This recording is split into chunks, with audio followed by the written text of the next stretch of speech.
Bonjour à toutes et à tous, j'espère que vous allez bien. Aujourd'hui, on se retrouve pour une vidéo couture et je pense que celle-ci va beaucoup vous plaire parce qu'elle est assez originale. Il s'agit de faire une robe en tweed. La fameuse robe en tweed, on la connaît par Chanel, mais on la retrouve aussi beaucoup chez Maje actuellement. Je vous montre tout de suite le tissu avec lequel j'ai prévu de faire cette robe. C'est celui-ci. Ça fait très longtemps que je cherche un tissu en tweed. Celui-ci, je l'ai trouvé chez Sacré Coupon, donc au marché Saint-Pierre. J'ai 1m70 et je l'ai payé 27 € il me semble. Je veux faire un col ouvert et je voulais un tissu noir parce que vous voyez, il y a des rappels de noir dans le tweed. Donc juste le col sera noir et les manches également. Pour la petite info, j'ai déjà réalisé la toile de cette robe. C'est une catastrophe. Voilà, je suis obligée de modifier beaucoup de choses. J'arrive à peine à porter cette robe tellement les emmanchures sont petites. Ça me fait très mal. Et devant, je n'arrive quasiment pas à la fermer. Pour que j'arrive à la fermer, il ne faut pas que je mette de soutien-gorge. Et encore, ça reste très échancré, donc c'est un petit peu délicat.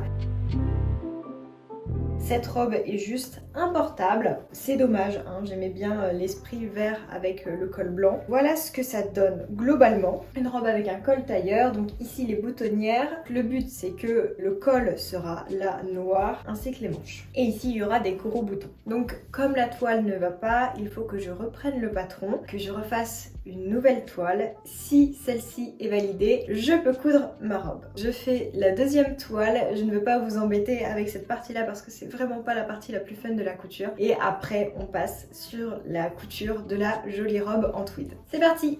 Ok, donc là, mes empiècements, je vous montre uniquement ce que j'ai changé. Donc, comme j'arrivais à peine à passer mes bras dans la robe, ici, j'ai descendu l'emmanchure de 2,5 cm. Je savais pas trop s'il fallait que je fasse 2 cm ou 2,5 cm.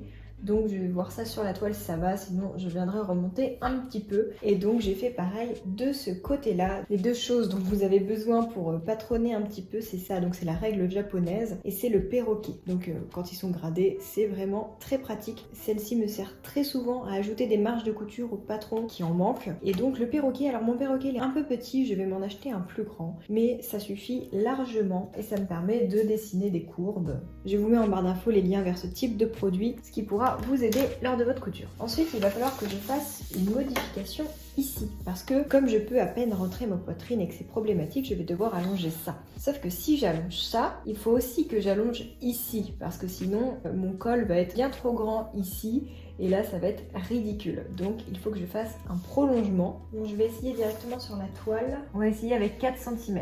Voilà. Alors ici, il faut que je l'avance de 4. Donc là, 4. Sauf que là, je pars d'ici. Ça me fait un truc comme ça. Ok. Donc là, je garde ma ligne. Bon, alors j'essaye comme ça. Update. Alors, pour les emmanchures, commençons par là. Eh bien, ça ne va pas. Alors, j'arrive à rentrer mon bras, c'est déjà bien. Mais ici, vous voyez, je peux à peine le tirer. En fait, ça me fait exactement la même chose que sur les patrons de Maison Fauve. C'est pas grave parce que j'avais trouvé un tuto pour justement les patrons de Maison Fauve parce qu'à chaque fois, ça ne m'allait pas. Donc, je vais reprendre celui-ci et l'adapter donc à la robe. Ensuite, en ce qui concerne devant, eh bien maintenant, c'est un peu ample. Vous voyez, ça cache un peu trop. Donc, à la place d'augmenter de 4 cm, je vais augmenter de seulement 2 cm. Ça ira. Et le col, je l'ai vraiment cousu à l'arrache. Mais ça ira également. Voilà, donc c'est parti.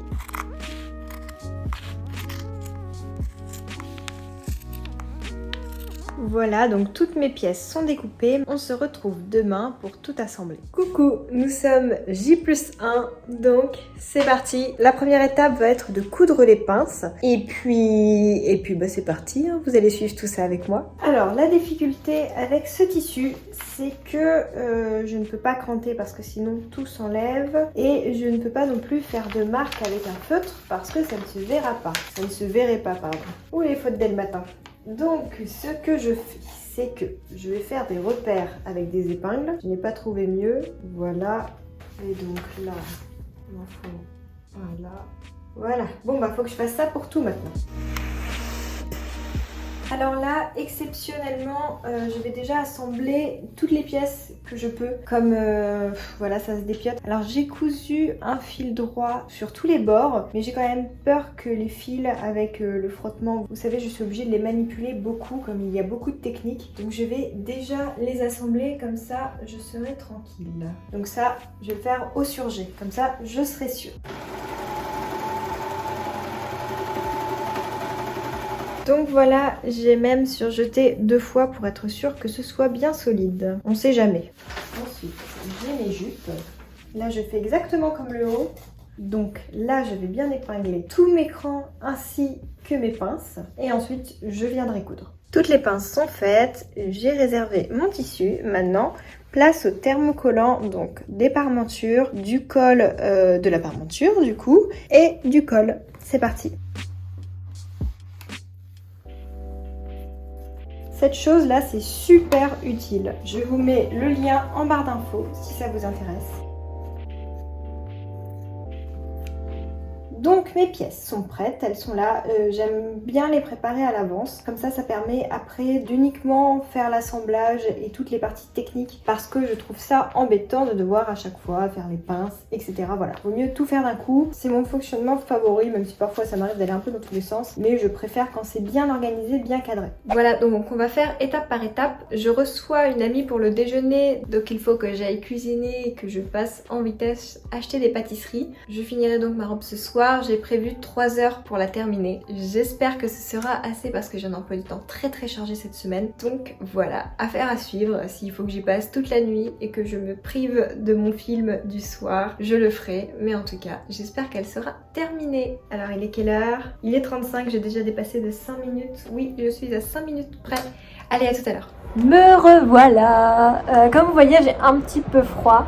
Et du coup, comme aujourd'hui, il y a une vague de chaleur. Il fait 23 degrés dehors alors qu'on est mi-octobre déjà. J'ai tout ouvert. Il fait un temps magnifique. On se croirait en été. J'attends que la chaleur rentre, mais en attendant, il y a un petit peu de bruit parce que j'habite dans le centre de Paris, quoi. C'est bruyant. Ça va pas durer longtemps. Je vais vite refermer dès que je me serai un petit peu réchauffée. Donc là, je vais commencer. Je sais pas si je commence par le col ou si je commence par les manches. Je vais peut-être commencer par les manches. Comme ça, j'aurai pas trop besoin de vous expliquer et vous ne serez pas trop gênés par le bruit. Donc voici comment ça se présente, ça c'est l'envers. Donc là le tissu est plié, j'ai épinglé au bord et ici je vais surjeter. Comme ça je n'aurai pas de problème si le tissu se dépiote, je dis se dépiote, je ne sais pas si c'est le bon terme. Et donc voilà ce que ça donne. Donc ici il y a la couture et là le reste de la bande pliée en deux. Et là ça va se passer exactement comme un revers. Donc je vais prendre le haut de mon tissu. À une main c'est un petit peu difficile. Et donc je vais mettre au bord ce tissu, mais comme la couture est en dessous, en fait ici ça ne dépassera jamais. Ce morceau-là ne dépassera jamais. Ce sera toujours le noir qui va dépasser. Donc c'est parfait. Ça fera quelque chose comme ça. Donc il faut que je repasse. Donc voilà ce que ça donne. Je vais peut-être quand même faire une couture ici pour que ça tienne bien. Ce serait plus prudent.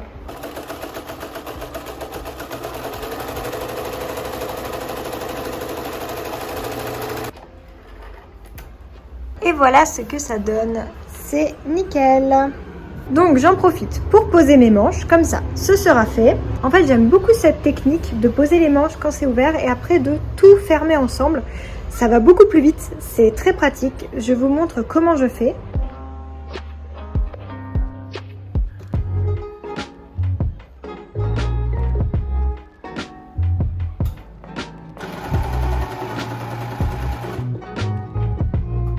Ok, donc les manches sont faites. Il ne restera plus qu'à assembler à la fin. Mais je vais assembler directement sur l'envers, vous verrez. Sauf que pour assembler, il faut la jupe que je n'ai pas encore parce que pour faire la jupe, il faut poser le col. Donc on va faire le col maintenant. J'ai fermé les fenêtres pour que vous puissiez avoir un peu de calme, mes pauvres.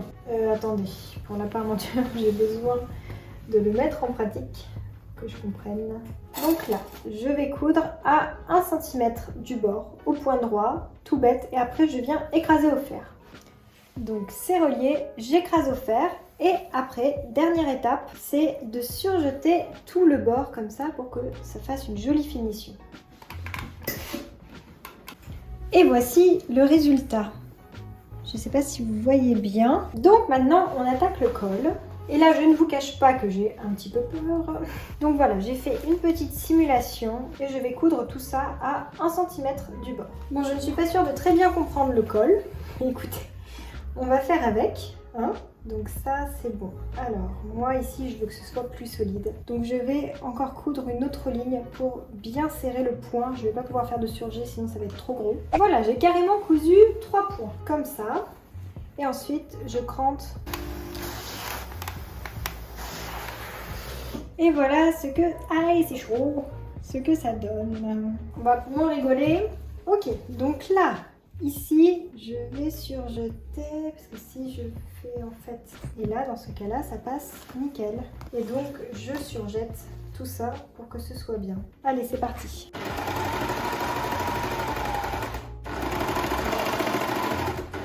Donc voilà, j'ai repassé le col.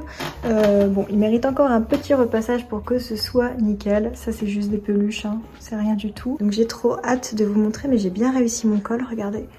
Je suis super contente parce que c'est pas évident à faire. J'ai essayé je sais pas combien de fois avant de comprendre la logique des choses. Allez, j'assemble le dos.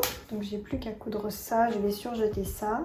Donc le bas est posé et maintenant je pose le haut. Et voilà, donc la plus grosse partie est faite. Maintenant je vais surjeter tout le bord, voilà. Ensuite je viendrai mettre un zip invisible et je finirai par tout assembler. Bon, j'ai posé le zip, désolée je vous ai pas filmé ça parce que ma mamie m'a appelé. Mais je vous montre tout de suite comment c'est. En fait, elle est presque finie là, la robe, donc je vais pouvoir la finir ce soir. Je suis trop contente. Donc voilà, le zip est posé, puis il me reste plus qu'à assembler le bas et puis le haut. Alors le zip, je l'ai mis côté poitrine jusqu'à mi-hanche, comme ça me laisse de la marge pour la mettre. C'est seulement maintenant que je viens tout assembler, y compris les manches. Donc vous voyez, hop, je les ai mises à l'envers. Et je viens tout épingler et donc coudre tout ça. Juste au passage, c'est la 4e aiguille de machine que je casse. Et non pas parce qu'elles se prennent dans des épingles, parce que je retire toujours mes épingles avant, mais parce que le tissu est tellement épais. Vous voyez, quand ça prend des surjets comme ça, surtout au niveau des manches, ça se casse et c'est super désagréable. Donc voilà, j'ai utilisé 4 aiguilles. J'espère que la 4e suffira pour finir le projet parce que là c'est chaud. Ok, elle est beaucoup trop belle. Je suis trop contente, trop hâte de l'essayer. Mais avant ça, il me reste à rentrer tous les petits fils. Donc je vais faire ça maintenant. Faire les boutonnières également, je vais en faire 2. Je vous montre tout de suite les boutons que j'ai prévus. Donc voilà, j'ai prévu 2 boutons comme ça. Je vous montre de loin ce que ça fait. Ce que ça donne plutôt. Et ensuite le petit ourlet, mais j'attends de l'essayer pour le faire. Donc voilà, donc là mission fil, aussi couture à la main, ça pour bien le bloquer. En fait je suis un peu bête mais il fallait que je l'enfile aussi pour savoir où je mettais les boutons parce que vous savez il suffit qu'on le mette trop bas et hop quand ça s'ouvre on voit le soutien-gorge, donc c'est hors de question. Donc voilà, je vais en mettre un là, ok.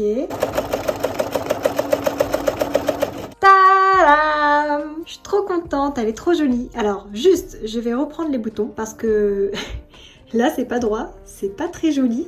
Donc hop, je vais le mettre ici, celui-ci je pense. Et donc ici là je vais coudre à la main la parmenture pour qu'elle tienne bien. Ça je l'ai pas fait, sinon j'ai coupé tous les fils de la robe. J'ai fait l'ourlet, donc vous voyez, hop, elle est comme ça. C'est quand même mieux quand c'est un petit peu court. Parce que quand ça arrive au genou, bah, ça fait très mémérisant avec le tweed. Donc voilà ce que ça donne. J'espère que vous aimez bien. En tout cas, moi j'adore pour l'automne. Je me demande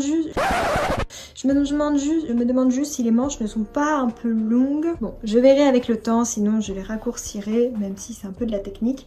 Mais bon, elle est tellement jolie, donc je suis très contente. Bon, il est quelle heure là? Il est tard, il est 20 h. J'ai en effet passé ma journée à coudre cette robe, mais ça valait le coup. Je suis contente, j'ai réussi mon challenge. Merci d'avoir regardé cette vidéo entièrement. J'espère que ça vous plaît. C'est totalement le style de robe préppy. Donc j'avais fait une vidéo sur ce style là. Bah voilà à quoi ça ressemble. Hop, je me tourne pour que vous puissiez voir. Les raccords sont quand même plus jolis dans le dos que devant, mais bon, comme il y a le croisement, c'est pas grave, c'est ma première robe en tweed, j'essaierai de faire mieux la prochaine fois, et puis aussi j'avais pas suffisamment de tissu pour faire les raccords. C'est mon excuse, mais en tout cas je suis contente. Alors j'essaye juste de voir si les manches étaient plus courtes, qu'est-ce que ça ferait? Ouais, bon, je préfère quand c'est plus court. Bon, je ne sais pas, pour l'instant je vais la garder longue. De toute façon, là, on arrive sur l'hiver, donc je vais avoir besoin d'un peu de longueur, même si c'est pas grand chose. Et puis je verrai si au printemps j'ai envie de la raccourcir. Mais en tout cas, voilà, je parle beaucoup, je suis désolée, je fais ma pipelette. Ça faisait longtemps que j'avais envie de coudre cette robe et surtout d'en faire une vidéo parce que je trouve que c'est un projet hyper excitant. Je vous quitte, je vous souhaite une très belle soirée ou une très belle journée, ça dépend à quelle heure vous regardez cette vidéo. Et je vous retrouve la semaine prochaine, prenez bien soin de vous. Et pour les couturières, j'espère que je ne vous ai pas donné envie de coudre là tout de suite maintenant. Sinon, je vous prie de bien vouloir m'excuser. Allez, je vous embrasse.